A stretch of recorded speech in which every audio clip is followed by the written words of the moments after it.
Mister ladies viewers அனைவருக்கும் வணக்கம்.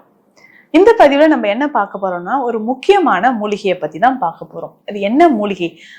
நம்ம வயல் ஓரங்கள்ல ரோட்டு ஓரங்கள்லாம் இந்த மூலிகை நிறைய இருக்கும். இதோட மருத்துவ குணங்கள் அப்படின்னு சொன்னோம்னா ஏராளம். அதுல முக்கியமா பார்த்தோம்னா எந்த வகையான தோல் நோயாக இருந்தாலும் விரட்டி அடிக்கக்கூடிய தன்மையில இருக்கக்கூடிய ஒரு மூலிகை. அது மட்டும் இல்லாம இது ஒரு காயக்கருப்ப மூலிகைன்னு சொல்லலாம். சித்த மருத்துவத்தை பொறுத்த வரைக்கும் இந்த மூலிகையை பயன்படுத்தி தான் நிறைய பெருமருந்துகளை செய்யறோம். பெருமருந்துகள்னா பருப்பம், செந்தூரம், சுண்ணம், இந்த மாதிரியான மருந்துகள். இது செய்யறதுக்கு தான் இந்த மூலிகை பயன்படுது. இந்த மூலிகையிலிருந்து கிடைக்கக்கூடிய பால் பயன்படுது. இது ஒரு சின்ன செடி வகையை சேர்ந்ததுதான், தரையோரமா படர்ந்திருக்கக்கூடியது.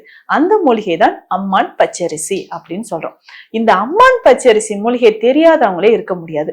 இதுல 2 வகைகள் இருக்கு. பச்சை வண்ணத்திலும் இருக்கும், சிவப்பு வண்ணத்திலும் இருக்கும்.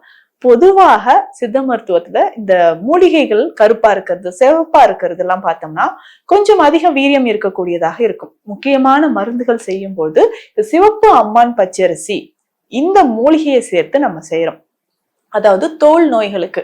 இப்போ ஸ்கின் டிசீஸ் அப்படின்னு சொன்னோம்னா இதனால பாதிக்கப்பட்டு நிறைய மன உளைச்சலுக்கு ஆளாகிறவங்க நிறைய பேர் இருக்கும். தலையில இருக்கக்கூடிய டேண்ட்ரஃபா இருக்கட்டும், முகத்துல வரக்கூடிய பிம்பிள்ஸ், முகப்பருக்களாக இருக்கட்டும், நம்ம ரொம்ப ஐயோ இந்த முகப்பரு போகவே மாட்டேங்குதே, தலையில இவ்வளவு நாளா டேண்ட்ரஃப் இருக்கேன்னு சொல்லுவோம். முகத்திலயும் சின்ன சின்ன தேமல் வருதா, இல்ல சொரியாசிஸ் மாதிரியான ஆட்டோஇம்யூன் கண்டிஷன் இருக்கு. இது எல்லாத்துக்குமே இந்த அம்மான் பச்சரிசி ரொம்ப ரொம்ப சிறந்தது. இப்போ முகத்துல இருக்கக்கூடிய பிம்பிள்ஸை நம்ம எப்படி இதை சரி பண்ண போறோம் அம்மான் பச்சரிசியை பயன்படுத்தி அப்படின்னு பார்த்தோம்னா, இந்த அம்மான் பச்சரிசி இலைகள் பச்சையாக இருந்தா நல்லா அரைத்து முகத்துல ஃபேஸ் பேக் மாதிரி போட்டுக்கலாம். இல்ல இந்த அம்மான் பச்சரிசி இலையை உடைச்சாலே பால் வரும். அது சீழ்கோத்து இருக்கக்கூடிய முகப்பொரு நிறைய பேருக்கு இருக்கும். முகப்பொருள் சீழ்கோத்து இருக்கிற மாதிரி இருந்துச்சு, இல்ல அங்கங்க குழிகள் ஏற்படுற மாதிரி இருக்குன்னா இந்த பாலை அந்த இடத்துல நம்ம அப்ளை பண்ணிக்கலாம். ஸோ முகத்துல அந்தந்த இடத்துல இதை அப்ளை பண்ணிக்கிட்டே வரும்போது முகப்பருக்கள் நாளடைவில் மறைய ஆரம்பிக்கும். சின்ன சின்ன தேமல் இருக்கு, அதாவது நம்ம அழுக்கு தேமல் இல்ல அழுக்கு தேமல் அப்படின்னு சொல்லுவாங்க. இது பொதுவா விட்டமின் டிஃபிஷியன்சினால வரக்கூடியது. நல்ல ஆயிலோ இல்ல மெடிசன்ஸ் அப்ளை பண்ணிட்டு சூரிய வெளிச்சத்துல நம்ம இருக்கும் போது இந்த தேமல் எல்லாமே மறைய ஆரம்பிக்கும். இதை தொடர்ந்து நம்ம அம்மான் பச்சரிசி எப்படி பயன்படுத்தலாம்னா, அம்மான் பச்சரிசியை அரைச்சி தேமல் இருக்கக்கூடிய இடத்துல நம்ம போடலாம். தினமும் என்னால அரைச்செல்லாம் போட முடியாது அப்படின்னு சொல்றவங்க அம்மான் பச்சரிசியை கொண்டு முழு சமூலம்னா அது முழு தாவரம் வேரோட சேர்த்து கூட எடுக்கலாம். இல்ல வேறு இல்லாம இருக்கக்கூடிய தாவரத்தையும் நம்ம பயன்படுத்திக்கலாம். நல்லா வாஷ் பண்ணிட்டு மிக்சியில போட்டு நல்லா அரைச்சி பேஸ்ட் மாதிரி எடுத்துக்கணும். இதை என்ன பண்ணோம்னா சுத்தமான தேங்காய் எண்ணெயோட சேர்க்கணும். தேங்காய் எண்ணெயோட சேர்த்து நம்ம நல்லா காய்ச்சணும். இது கூட பாதி அளவுக்கு குப்பை மேனி இலைகளையும் சேர்த்துக்கலாம். இதை தேங்காய் எண்ணெயோட காய்ச்சி ஒரு பாட்டில எடுத்து வச்சுக்கோங்க. இந்த ஆயில நம்ம எதுக்கெல்லாம் யூஸ் பண்ணலாம் அப்படின்னா, ஸ்கின்ல இருக்கக்கூடிய தேமல், நிறைய பேருக்கு தேமல் ஏற்படும், இதற்குமே பயன்படுத்தலாம். இல்லைன்னா ஃபேஸ்ல முகப்பரு இருக்குன்றவங்க இதை பயன்படுத்தலாம்.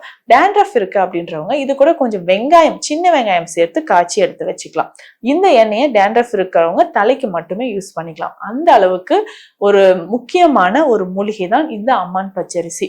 இதை தாண்டி பார்த்தோம்னா இன்னைக்கு நிறைய பேருக்கு இந்த டேண்ட்ரஃப் இருக்கு, ஆக்னி இருக்கு. இதை தாண்டி பார்த்தோம்னா சொரியாசிஸ் கண்டிஷன். சொரியாசிஸ்னா நம்ம ஸ்கின்ல வரக்கூடிய ஒரு ஆட்டோஇம்யூன் கண்டிஷன். இதற்கு இந்த அம்மான் பச்சரிசியை நம்ம எப்படியெல்லாம் பயன்படுத்தலாம்னா, இந்த அம்மான் பச்சரிசி பவுடர் மாதிரியும் நமக்கு கிடைக்கும். பவுடர்னா உலர்ந்த அம்மான் பச்சரிசியில இருந்து பவுடர் எடுத்து இன்னைக்கு மார்க்கெட்ல நிறைய அவைலபிளா இருக்கு. இதையுமே நம்ம யூஸ் பண்ணிக்கலாம். இதை பவுடரா இருக்கு, இதை எடுத்து நம்ம என்ன பண்ணலாம், தண்ணீர் விட்டு நல்லா கரைச்சி சொரியாசிஸ் இருக்கக்கூடிய இடத்துலலாம் நம்ம அப்ளை பண்ணிக்கிட்டே வரணும். தேங்காய் எண்ணெயோட கலந்து கூட நம்ம அப்ளை பண்ணிக்கிட்டே வரலாம். சோப் யூஸ் பண்றதுக்கு பதிலாக நலங்கு மாவு நம்ம யூஸ் பண்றோம். நலங்கு மாவு அரைக்கும் போதும் இந்த அம்மான் பச்சரிசி பொடியை நம்ம பயன்படுத்தலாம்.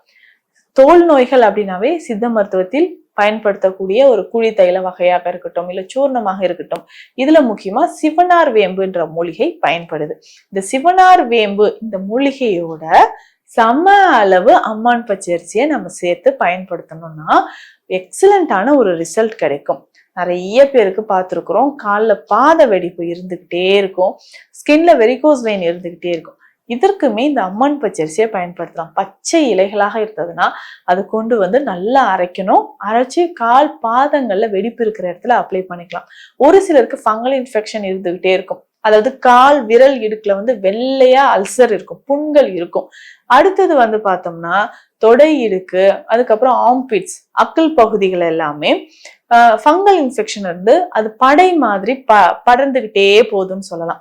அது வந்து பரவிக்கிட்டே இருக்கும், ஒரு இடத்துல இருந்து இன்னொரு இடத்துக்கு பரவிக்கிட்டே இருக்கும். அந்த மாதிரி பரவுது, அதிகமான இச்சிங் இருக்கு. இந்த கண்டிஷன், இந்த ஃபங்கல் இன்ஃபெக்ஷன் கண்டிஷன் ஒருத்தர்கிட்ட இருந்து இன்னொருத்தருக்கு ஈஸியா ஸ்ப்ரெட் ஆகும். அப்ப என்ன பண்ணணும், ஒருத்தர் யூஸ் பண்ண ட்ரெஸ் இன்னொருத்தர் யூஸ் பண்ணக்கூடாது. டவல், சோப், கர்ச்சீஃப், கோம்ப் இது எல்லாமே தனித்தனியா நம்ம யூஸ் பண்ணணும். அதே மாதிரி குளியல் பொடி, குளியல் பொடியில இந்த அம்மான் பச்சரிசி சேர்த்தும் நம்ம பயன்படுத்தலாம். இந்த மாதிரி ஃபங்கல் இன்ஃபெக்ஷன், பூஞ்சை தொற்று இருக்கக்கூடிய நபர்கள் என்ன பண்ணலாம்னா, இந்த அம்மான் பச்சரிசி பொடிய 1 லிட்டர் இல்லைன்னா 2 லிட்டர் தண்ணியில போட்டு பாயில் பண்ணலாம். நல்லா கொதிக்க வைக்கணும். ஒரு 10 நிமிடங்கள் கொதித்ததுக்கு அப்புறம் இந்த தண்ணியை அந்த இன்ஃபெக்ஷன் இருக்கிற இடத்துல எல்லாமே விட்டு விட்டு நம்ம கழுவிக்கிட்டே வரணும். அதுக்கப்புறம் இதுல நம்ம கொடுக்கக்கூடிய சித்த மருந்துகளை பயன்படுத்தணும்னாலும் எக்ஸலண்டான ஒரு ரிசல்ட் கிடைக்கும். நாளடைவில் இந்த பூஞ்சை தொற்று கொஞ்சம் கொஞ்சமாக நிச்சயமாக மறைய ஆரம்பிக்கும். நம்ம தலையில ஏற்படக்கூடிய டேண்ட்ரஃப்ல இருந்து, முகத்துல இருக்கக்கூடிய நமக்கு பிம்பிள்ஸ் ஏற்படுது, இல்ல சோரியாசிஸ் கண்டிஷன் இருக்கு, இல்ல தோல் சார்ந்த பல நோய்களுக்கு இந்த அம்மான் பச்சரிசியை நம்ம பயன்படுத்துறோம். ஏன்னா நம்ம கிளினிக்ல வரக்கூடிய நிறைய ஸ்கின் டிசீஸ் ப்ராப்ளம் இருக்கக்கூடிய நபர்களுக்கு இதை வந்து ஒரு ஹோம் ரெமடியாவே நம்ம சொல்லுவோம். அம்மான் பச்சரிசி இருக்கா, குப்பைமேனி இருக்கா, மஞ்சள் சேர்த்து அரைச்சு அந்த இடத்துல 10 போட்டுக்கிட்டே வாங்க அப்படின்னு சொல்லுவோம். சொன்னா நம்ப மாட்டீங்க, டயபெட்டிக் ஃபுட் அப்படின்ற கண்டிஷன், அதாவது கால்கள்ல இந்த டயபெட்டிக் அல்சர் இருக்கு இல்லைங்களா, இந்த பேஷண்ட்டுக்குமே நம்ம என்ன பண்ணோம்னா ஆவார இலை, அம்மான் பச்சரிசி இலை, குப்பைமேனி இலை, இது மூன்றுமே வெறும் இந்த 3 இலை மட்டும்தான் நல்லா அரைச்சி நல்லெண்ணெயில போட்டு காய்ச்சி எடுத்து அந்த இலையோடையே வச்சு கட்டணும். இந்த மாதிரி டெய்லி அவங்க கட்டிக்கிட்டே வந்தாங்கன்னா ஒரு 10 நாள்ல ஒரு நல்ல டிஃபரன்ஸ் அவங்களுக்கு தெரிஞ்சது. இந்த 3 இலைகளும் சேர்த்து நல்லெண்ணெயோடு நல்லா காய்ச்சி எடுத்துக்கணும். காய்ச்சின அந்த இலையும் அந்த இடத்துல 10 மாதிரி போட்டுட்டு இந்த எண்ணெயை அப்பப்போ நம்ம தடவிக்கிட்டே வந்தோம்னா டயபெட்டிக் அல்சர் மறைய ஆரம்பிக்கும். அதாவது புண்கள் வந்து ஒரு மாதிரி வெளிர் மஞ்சள் நிறத்துல இருக்கும், ரத்த ஓட்டமே இல்லாமல் இருக்கும். இந்த கண்டிஷனுக்கும் இந்த அம்மான் பச்சரிசி பயன்படுது. நம்ம ரோட்டோரங்கள் சாதாரணமாக நம்ம வீட்டு தோட்டங்கள்ல, ரோட்டோரங்கள்ல, வயல்வெளிகள்லாம் இந்த அம்மான் பச்சரிசியை பார்ப்போம்.